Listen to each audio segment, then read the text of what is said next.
Hi guys, this is Bill from Spencer1984.com with the final update to the Little Red Corvette.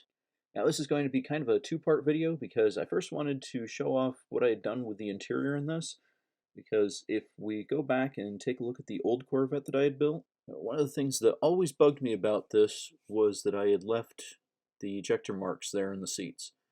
A little harder to see, but there are two more on the floor as well. So that's something that I definitely wanted to address when I rebuilt the kit.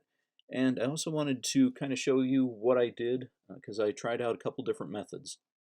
The first is the most difficult, but arguably yields the most satisfying results. I sanded off where the ejector mark was and then retextured the seat. So that looks pretty good. The simplest method, just put a bunch of stuff on top of it. I decided to throw in a couple of Prince-related Easter eggs, including a raspberry beret and a couple of magazines for Darling Nikki, including one that has the purple one on the cover. And then the last method is to cover them over with something that looks appropriate. In this case, I flocked the carpet and trying something new, using some red embossing powder. And it's a bit like flocking, but it doesn't clump or stick together, so it goes down a little bit easier. And the results are pretty good. I wish that I had picked a slightly darker, more saturated, but not bad.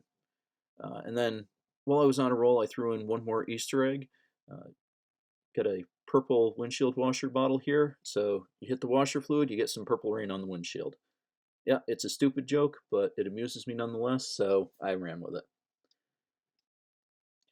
So another detail is when I was getting tires, I was originally going to use these pad-printed tires from AMT's later Camaro kit, but I got them out of the box and found I got notches out of the corners, right where the tread and the sidewall meet. So that was kind of disappointing, but I figured, you know what, fine, whatever. I will flip them inside out and the car gets to ride on black walls. This also let me use some thinner tires up front for kind of a quasi big and little stance. Wasn't my original plan, but works anyway. And the last thing is I had to carve off a little bit of the back of the chassis here. So when I put the epoxy on the inside of the body to strengthen that rear pan, I forgot that it kind of cut into where the chassis got to go. But speaking of the body, I've got that just about finished at this point. I opened up the grille as I did before, and again, what a huge difference that makes. Just completely transforms the look of it.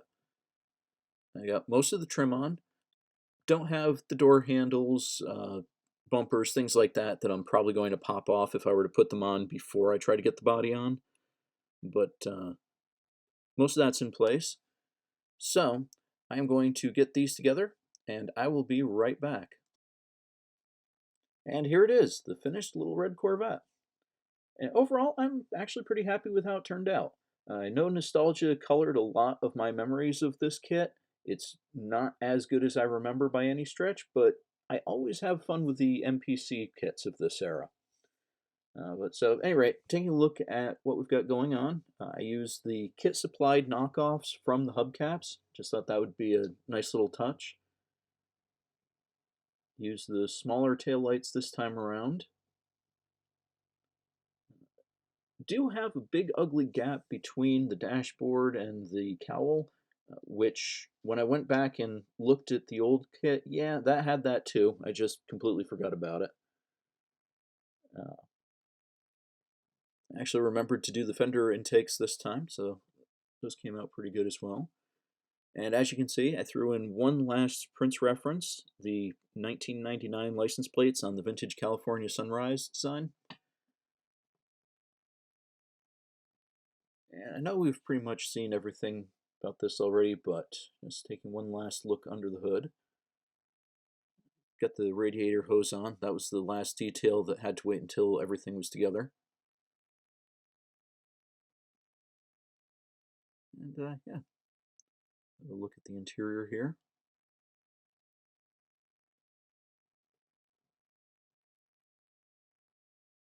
So there we go. The final build for 2022. And overall, I'm going to call it a success.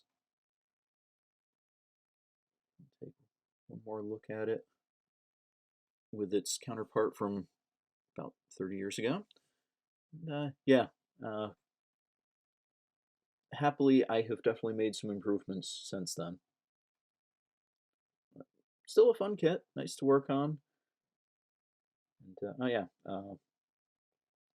you mentioned the big ugly gap in the dashboard, and yep, that was in fact there as well. Just totally forgot about it. So I will be posting my 2022 recap video tomorrow. It's going to include a slideshow of all the projects that I finished this year, and I will be back next week with a new project, new year, new theme. So check back then. Thanks for watching, and have a happy new year.